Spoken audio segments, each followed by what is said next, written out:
40 বছর পর যখন কোরআনের আয়াত নাজিল হলো, ইকরা বিইসমি রাব্বিকাল্লাযী খালাক, তখন আমার কামলিওয়ালা প্রকাশ্যে কালিমার দাওয়াত দেওয়ার জন্য মাঠে নেমে গেছে। এখন প্রশ্ন হচ্ছে, 40 বছর দেন নাই কেন? 10 বছরে দিতে পারতেন না? 15 বছরে পারত, 20 বছরে, 25 বছরে পারত, কিন্তু আমার কামলিওয়ালা 40 বছর দাওয়াত দেন নাই।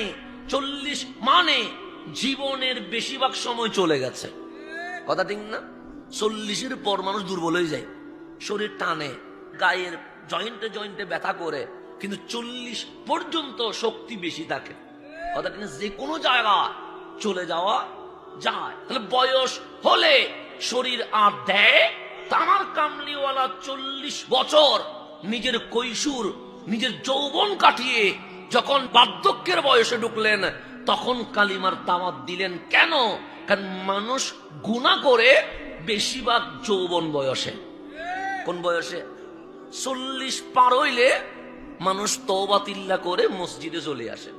কারণ বলে এখন এক পা অলরেডি কবরের দিকে টানতেছে, বাকি কোন পা যে কখন টান দে এটার কোনো হিসাব।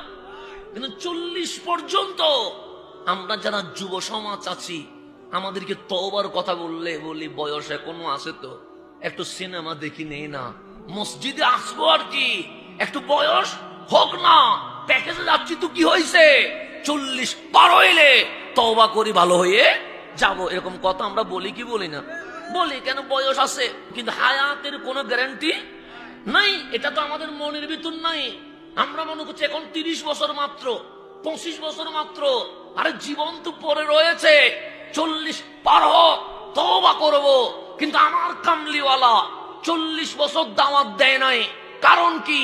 কারণ মানুষ ভুল করে যৌবনে, মানুষ পাপ করে যৌবনে, মানুষ গুনাহ করে যৌবনে। কিন্তু এমন নবী পাইছেন যেই নবী 63 বছরের জিন্দেগিতে কখনো গুনাহ করে নাই, পাপও করে নাই, ভুল করে নাই। এই জমিনে মাসুম যিনি, উনি রহমতুল লিল আলামিন। আমার নবীর কোনো ভুল আছে? এই জমানায় তো আমরা পানি পান করি। আমার নবী যেই জামানায়, সেই জামানায় মানুষ পানির মতো মদ খায়।